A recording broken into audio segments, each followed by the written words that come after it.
Hello, saver. Whether you're saving for that trip to the tropics or saving for an emergency, now is the time to take advantage of Wells Fargo's savings options. Wells Fargo offers savings accounts that can help you save towards your goals. So, what are you saving for? Visit a Wells Fargo branch or wellsfargo.com/save to open a savings account today. Wells Fargo Bank, N.A., member FDIC. The National Broadcasting Company presents Joel McCrea in Tales of the Texas Rangers. Tonight, transcribed from Hollywood, another authentic reenactment of a case from the files of the Texas Rangers.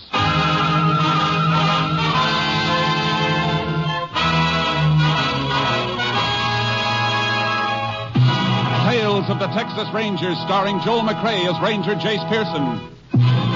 Texas, more than 260,000 square miles, and 50 men who make up the most famous and oldest law enforcement body in North America.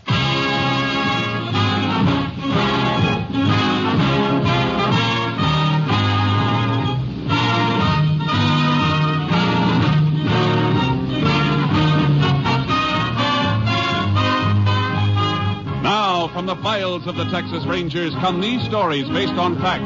Only names, dates, and places are fictitious for obvious reasons. The events themselves are a matter of record.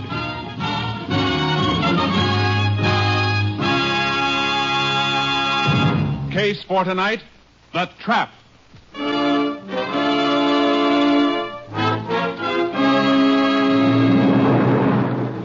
It is 1:10 a.m., May 17th, 1948. The highway across a barren and thinly populated portion of West Texas is deserted, except for a truck and trailer pushing steadily westward toward El Paso.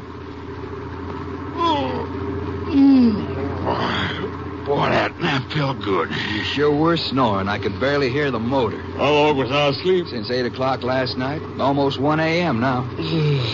How we doing? We'll be in El Paso by 6. We're right on schedule. You want me to take the wheel? No. Wait till we gas up at Frito Junction. It's only another 50 miles. Okay. Yeah, I sure would be glad to get home and see my wife. You called a long distance when we stopped for supper. Yeah, but I'm not an old-timer like you. This is our first baby we're expecting. You already got 4. Ah, don't let me kid you, Sims. You feel the same way about all of them, no matter how many you have. What are you hoping for? Oh, just a healthy kid, I guess, that's all. Although I'd kind of like a little girl. You get one, you'll have a real picnic. Girls are born smarter than we are. My youngest one, she can work me over for anything she wants faster than a quarter horse can get moving. You don't look like you're feeling any pain from it, Grover. I ain't. It's a big kick, getting them things they want. Yeah, but don't get me wrong, I'm just as fond of the 3 boys, too. Yeah. But, well, a girl does get under your skin a little more. They're more affectionate, like. Boy grows up and you want to kiss him. He kicks up his heels. You get to be 8, 9 years old, the closest you get to him is shaking hands, you know what I mean? Sure do. I guess we were the same with our folks. I wouldn't trade them for anything, though, boys or girls. And they're your own blood, well, you'll find out, Sims. You got a lot of fun and living ahead of you. They'll worry you when they get sick, and they'll break your heart when they get kid troubles that you can't help them with, but nothing you'll ever have will mean as much to you as your young'uns. I've been worrying about mine already, and he. Well, whatever it is, ain't even here yet. I keep wondering if I'll be able to make it. You know, bring him up, educate him, help him to be somebody. Yeah, that's something else you'll worry about with each new one. Man, I'm so scared now, I think I'll just settle for 1 kid and leave it at that. That's what I said 12 years ago with our first, but you'll change your mind. Yeah, I guess so. Mary says that she wants... Hey. Huh? What's that ahead? Where? Oh, somebody waving a red lantern. We must be coming to that narrow bridge over Lannon's Creek. You suppose it's been washed out again by a flash flood? Yeah, that could be, although it don't look like there's been any rain here since we started the haul east 4 days ago. Just the same, they got it blocked. Yeah. Look, Grover, they put up a detour sign. Yeah, probably wants us to go the left end of the old road. No, sign points to the right, and the fellow with the lantern is waving us that way. Yeah, I guess he knows what he's doing. Don't look like much of a road this way, does it? Oh, it's going to be mighty rough going. I hope this don't last too. Hey, this ain't even a road. Oh, it's just a little dead-end turnoff. That guy must have been crazy sending us in here. Backing this rig out is sure going to be a job. Ah, what a dumb trick. I'm going to walk back and ask him what in the name of blazes made him turn us off this way. I'll come with you. You'd think they'd have a highway patrol car stationed there to... Wait a minute. What's the matter? Look by the road. Guy with the lamp is moving that detour sign. Get back to the truck, quick. What is it, Grover? What's wrong? Looks like a hijack. Get it rolling backwards and don't mind what you hit. Just keep going. Grover! Hey, don't shoot anymore! Don't shoot, he's hurt. You can take him. I said you could take everything. You didn't have... Mary... My kid...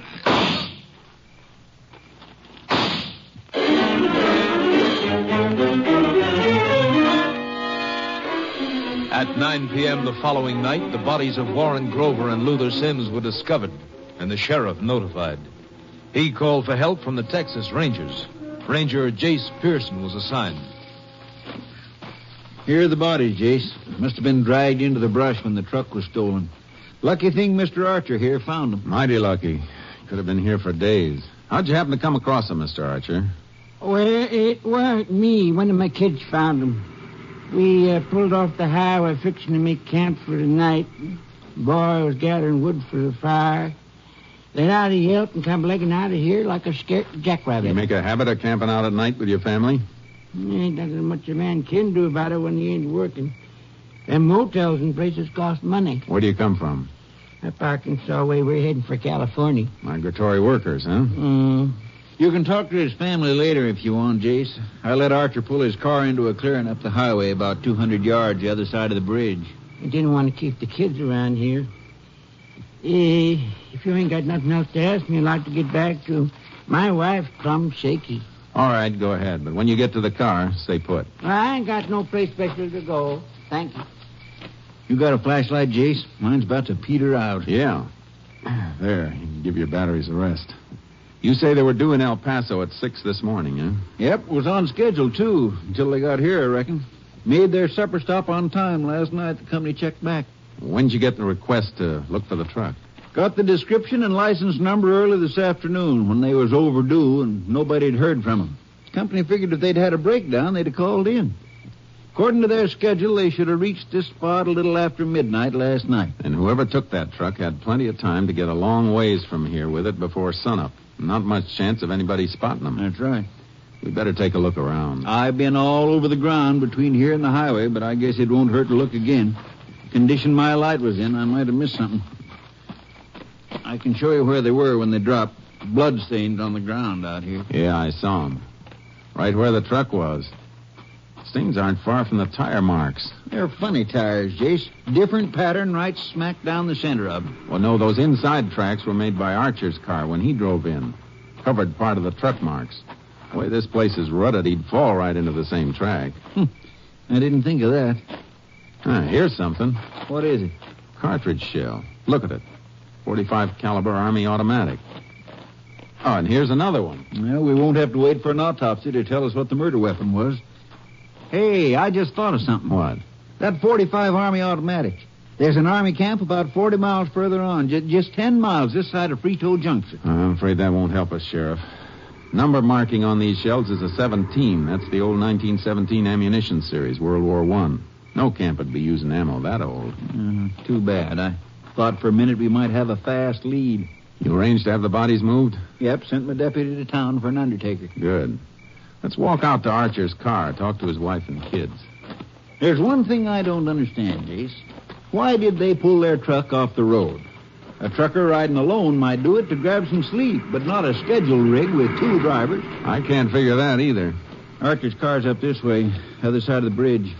Might as well leave your car right where it is. Not much of a walk. Sure. Hold it, Sheriff. What is it? This mark just off the road shoulder here.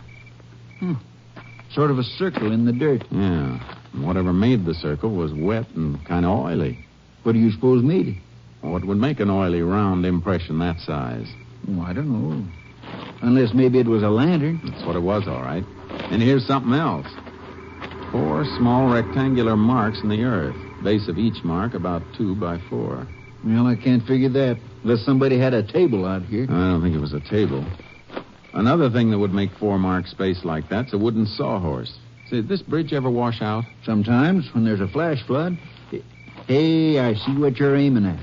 When there is a flood, Highway Patrol sets up a detour sign. Sends traffic through that road over across the highway. When that happened last? Oh, not in a couple of months. Now, these marks aren't that old.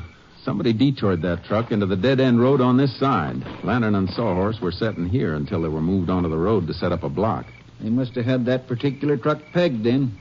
Came through at a time when there isn't much traffic between the last town to the east and Frito Junction. Come on, let's talk to Archer. You got a list of the cargo the truck was carrying? Told my deputy to wire a request for it after we found the truck had been stolen. It'll come through to my office. Good, because we'll have to track this down through cargo. I got a hunch that the truck has been emptied and ditched by now.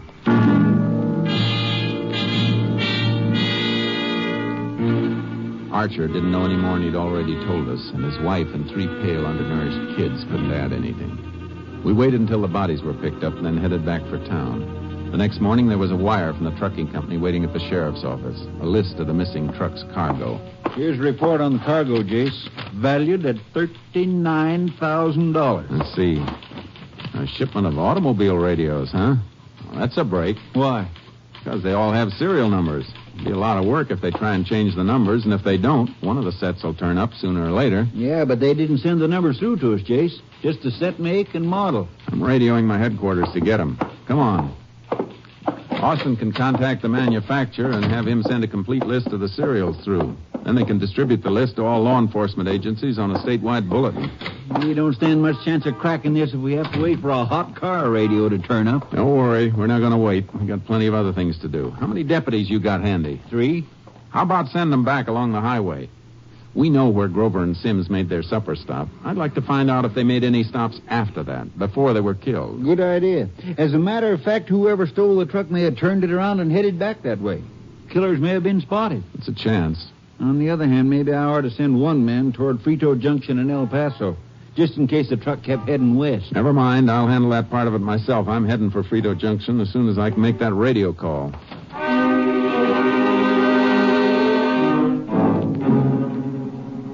I put through a request for the serial numbers, then headed for Frito Junction. On the way, I got a radio call from KTXA. The missing truck had always made a regular stop at the mobile gas station in Frito Junction. When I got to the station, I sent for the man who'd been on duty the night the truck was hijacked. Yep, I was on duty night before last, Ranger, but Grover and Sims didn't stop here. I know they didn't. They never got this far. What I want to know is, did you see their truck? The station's right at the crossroads. If the truck came through with somebody else driving it, there's a chance you might have seen it. Ranger, I'd like to help you, but, well, there ain't much business during the night, even though the boss does keep the place open as an accommodation of truckers. I usually stretch out on a cot in the office. If a truck stops, I get up. If it don't, I just hear it go past. Any other stations around here open at night? Nope. The truck Grover and Sims were driving always stopped here, didn't it? Yep. Company they drove for has a credit account here. They haul between El Paso and Houston. Well, their tanks are always just about dry when they hit here on the return haul from Houston. I see. You mean the truck would be too low on gas to go much further than this without filling up, providing it came this way? That's right. Thanks. That's a big help. You're welcome, Ranger. Wish I could help more. Grover and Sims were pretty nice guys. That's the trouble with a killing. The wrong people usually get killed. It sounds like you got an impatient customer out there. Yep, one of the soldiers from Camp Boulder. Boys are busy on the pumps. I might as well help him. Hey, he's got the drive blocked. I'll ask him to back up so you can get your car and trailer out. It's all right. He doesn't seem to want gas. May want directions to someplace. Hey, you got a shop here? Yeah, but you have to pull around the back. You're blocking the ranger's car. Oh, I'm sorry. That's okay. Just want to make sure you can help me. Doesn't seem to be much wrong with that motor. There isn't anything wrong with it. It's in top shape. And what do you want to put it in the shop for? Got a new radio. Thought you might be able to install it for me.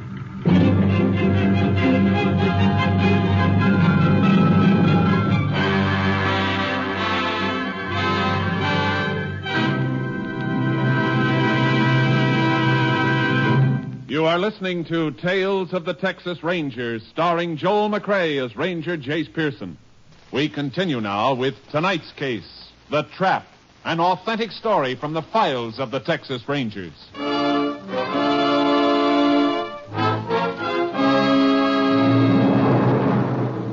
A soldier with a new car radio. It didn't have to mean anything, but it might. The make and model of the set he had matched what I was looking for. I got the serial number from the carton it came in and phoned it through to the sheriff for a fast check against the manufacturer's list. Then I went into the shop to ask a few questions.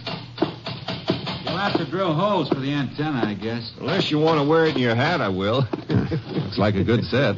Yeah. Pretty expensive. Fellow told me it sells for about $85. What'd you pay for it? Well, I didn't buy it. I made a deal for it, sort of. What kind of a deal? What do you ask me that for, Ranger? Something wrong? I didn't say that. I was just wondering what kind of a deal a fella could get on a car radio. The man you got this from have any others he wanted to get rid of? Well, I don't think so. He just gave me this for a trade, you know. On what? Something I had that he needed. Look, my pass is only good for a couple hours. I didn't think it'd be this long. Maybe I better let it go, and I'll come back in next time I'm in town. Okay. I think you better stay around. But my pass... Maybe I can get you a little extension of time. What's the camp number? I'll call your commanding officer. Well, what do you want to do that for? Yeah, what's the matter, Ranger? What is it? It's that radio. Grover and Sims were hauling a truckload of auto radios when they were hijacked and killed. What? You telling me that radio's stolen? No, I'm not. Not yet. But I'm waiting for a check on the serial number, and you're not leaving here until I get it. Well, look, you gotta believe me. The guy gave me that set. Yeah, you've been pretty evasive about telling me why he gave it to you. I told you it was a trade. For what? Come on, talk up. Well, I can't tell you that. Get me in trouble. If this is one of the sets taken from two murdered truck drivers, you'll be in plenty of trouble unless I know where and how you got it. Sounds like you better tell him, soldier. I got the set in exchange for some gasoline. Gasoline, huh? All right, go ahead. Well, it was night before last. Just after 2 o'clock. I just started guard duty at camp. My post was along the fence by the motor pool from 2 to 4. Hey, Ranger, that's not long after the time you said Grover was... Never mind, Milligan. Go ahead. Well, I heard this car stopped near the fence. You sure it wasn't a truck? No, it was a car. So I walked over to the fence where it was parked. I sort of gave the challenge, asked who it was, and a man walked up, said he needed some gas. And you gave it to him, just like that? No. He said he'd pay me for it. I told him it was against regulations. Then he said it wasn't for him. He said a couple of women were stranded down the highway in their car. And then he said he'd give me a car radio. Oh, well, it seemed like a good deal, so I opened a pump and filled some Jeep cans for him. How many gallons? 25. And you didn't think there was anything wrong with a trade like that? An $85 radio for 25 gallons of gas? Well, the guy was stuck and How could he be stuck? He was only 10 miles from the station, and it's open all night. Well, maybe he didn't know that. He knew it all right, but he didn't want to bring a stolen truck into this station, and he didn't want to get that much gas in cans from a place that might be checked. Look, Ranger, please, I'm up for discharge in a couple of months. Our camp is being deactivated. I don't want to get in bad. You should have thought of that before you started to ladle out government gasoline. What kind of sidearms do you carry at the camp when you do a guard trick? Regulation Army 45. Any 1917 series ammo? None that I ever saw. Are you going to give me a break? I'm not a judge. I can't give breaks. You're the only key I've got to 2 dead men. I'll call your post and have the MPs pick you up.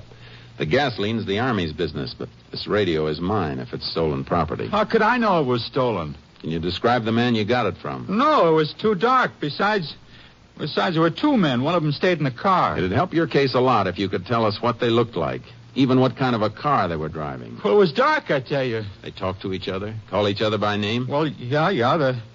The fellow I gave the gas to, he called the other one in the car, and he said, drive up closer, will you, Sonny Boy? Sonny Boy? Well, that's not a name. Probably just a wisecracker nickname. I'm just telling you what I heard. I'm trying to do everything I can to help you. Yeah. Just a minute. Ranger, it's for you, the sheriff. Thanks. Hello, Sheriff. Howdy, Jace. That soldier's radio is on the stolen list, all right. But I got something one of my deputies dug up.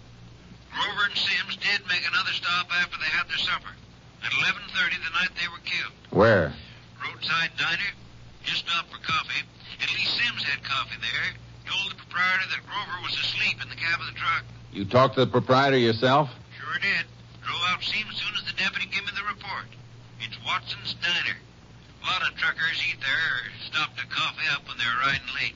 Watson know if they had a hitchhiker with them? Any rider they might have picked up? He says no, but he didn't go out to the truck, of course. From what he says, Sims was the only one in the place except for some traveling salesman who was playing the pinball machine. A fellow named Sonny Boy Jensen. Sonny Boy? That's right, Jace. What you getting excited about? Talk to Watson again. Find out what he knows about Sonny Boy Jensen, who he is and where he comes from. Then meet me back at your office. I'll get there as fast as I can roll.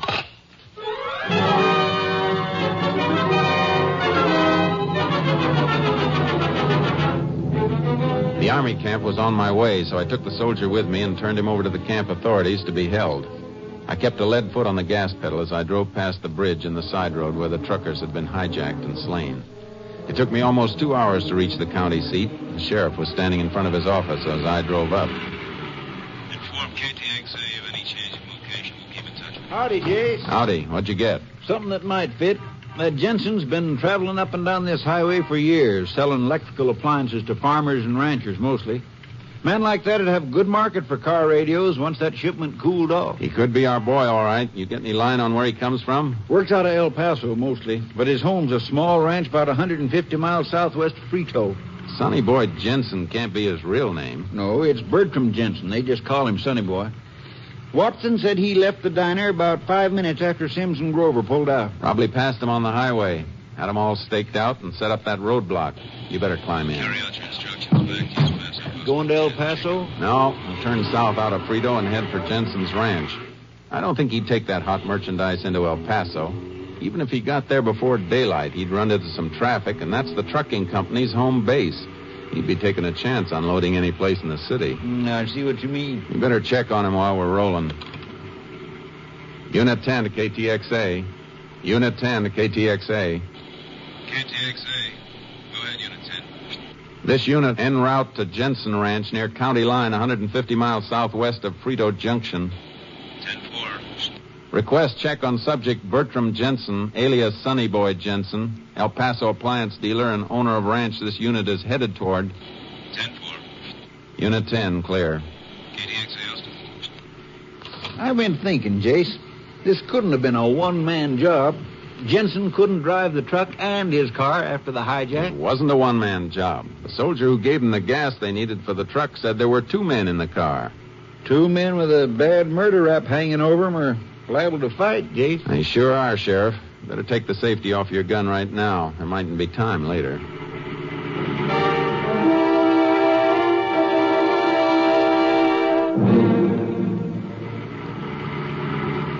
KTXA to Unit 10. Unit 10, go ahead, KTXA. Have a report for you on Bertram Jensen. No record of Sonny Boy alias. Served 3 years in federal penitentiary Leavenworth, 1919 to 1921, for theft of Army material from government armory. Had accomplice named Dolph Muni, convicted on same charge. No record on either since then. 10-4, Unit 10, clear. KTXA Austin.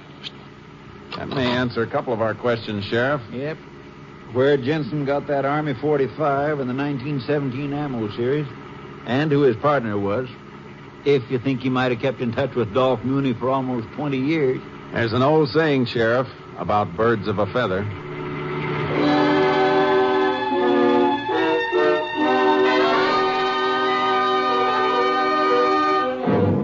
It was after dark when we reached the Jensen ranch. When the door opened, I knew it was Jensen. There were little wrinkles under his eyes, and his temples were gray, but his face held a youthful softness, as some faces do, whether 16 or 60. It wasn't hard to understand why they called him Sonny Boy. It's been a long time since I've seen a ranger around here. You, looking for somebody? Sheriff and I heard you might be able to get us a bargain on a few things. Sure. What are you interested in? Automobile radios? I got a few in my warehouse in El Paso. Thought you might have something around here. No, I'm afraid not. And maybe you know somebody who has. No, I don't know many people. I live alone here. Don't see much of anybody. Had any company this evening? No. 2 ashtrays in this room don't agree with you. There's smoldering butts in both of them, so unless you smoke 2 cigarettes at a time and walk back and forth across the room to put them out, you haven't been alone. All right. A neighbor's visited me.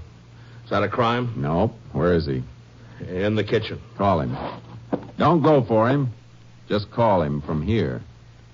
Doc? Hey, Doc. What's this doc business, Janet? Oh. Well, I didn't hear anybody come in. Jensen tells us you've been visiting him. Where are you from? From Borderville. Well, that's about 50 miles from here. Yeah, and Jensen said you were a neighbor. Well, that's right, ain't it? Distance don't mean much in Texas. I just dropped in on Jensen unexpected. Matter of fact, I was just washing up, fixing to start for home. Yeah, he's just leaving. Oh, well, go right ahead. I'll get your coat. It's in the closet here. Oh, before you open that, I'd like to ask your friend a couple of questions. 50 miles is kind of a long walk, isn't it? Only way to leave this ranch would be in a car, and if you've got one parked outside, we didn't notice it. I was going to lend him mine. Oh, I see. You said you dropped in unexpectedly. How'd you get here without a car? Why, hitched a ride. Somebody dropped me off the gate. Uh-huh. If you got nothing else to ask me, I'd like to be going. Yeah, imagine you would, but I'm not quite finished. Maybe you know where I could get a bargain in an automobile radio. Why, I don't know nothing about radios. It's too bad. I thought you might. All right, Jensen. Give him his coat. By the way, either you heard from Dolph Muni lately? Well, get out of here. You got no right asking questions. You got no warrant. You let us in, Jensen. My story is you broke in, and you ain't going to be able to deny it. Down on that closet shelf, Case. Don't try that, Jensen. Quick, Sheriff. Take that gun out of his reach. Got it, Case. Muni! He drove through the window. Stay with Jensen. I'll get him. Come on, get over. I can see you, Muni. You better stop running before I fire. No sense trying to get in that car. It's locked. That was in the air, Muni. The next one won't be. How about it? All right, don't shoot. Just walk this way with your hands high. I had to steal the radios, but I didn't do the killing. I didn't. I was on the highway with the detour sign when Jensen shot him. Don't tell me, Muni. Save that for the court. Where are the radios? In the barn, hidden in bales of powder. We ditched the truck in Amber Lake. All right, Muni. Let's go in and get Sonny Boy. You can make your statement at the sheriff's office.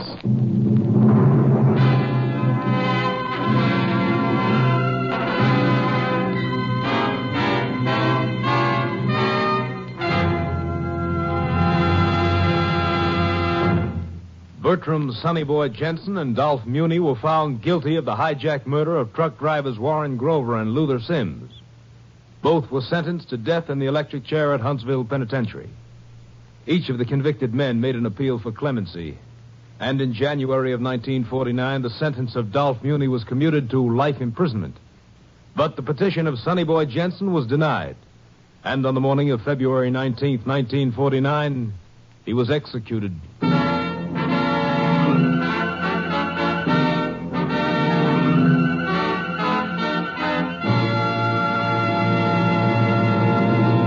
And now, here again is the star of our show, Joel McCrea. Folks, we want to thank you for the wonderful letters you've been sending to us and the warm and friendly interest you've always shown toward our show. A lot of you have asked the question, what's the title of the theme music heard on Tales of the Texas Rangers? The music you hear at the opening and closing of our show is the Texas Ranger Song, written by Sam Coslow and Harry Bain, and is arranged by Robert Armbruster, the conductor of the NBC Orchestra. We're glad to know that so many of you like it. We do, too. And so, Mr. Armbruster, the Texas Ranger Song, if you please.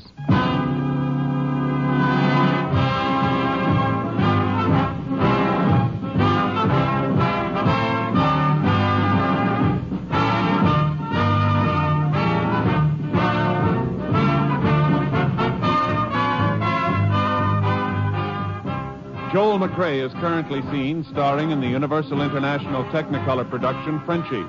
Tonight's cast included Tony Barrett, Whitfield Connor, Herb Ellis, Parley Bear, Wilms Herbert, Paul Dalboff, and Bill Conrad. This story was transcribed and adapted by Joel Murcutt, and the program was produced and directed by Stacy Keach. Hal Gibney speaking.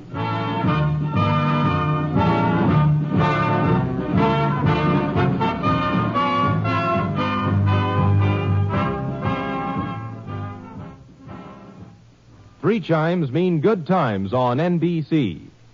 Next Sunday, 1 week from today, Tales of the Texas Rangers will relinquish its broadcast time to enable you to hear one of the season's most dramatic events, the Theater Guild on the Air full hour-and-a-half production of Hamlet. And make a note to be back with us for another exciting Tales of the Texas Rangers 2 weeks from tonight. Next week, it's Hamlet. In 2 weeks, another Tales of the Texas Rangers starring Joel McCrea. Be sure to listen. Now the $64 question. Tomorrow, hear the Boston Pops on NBC.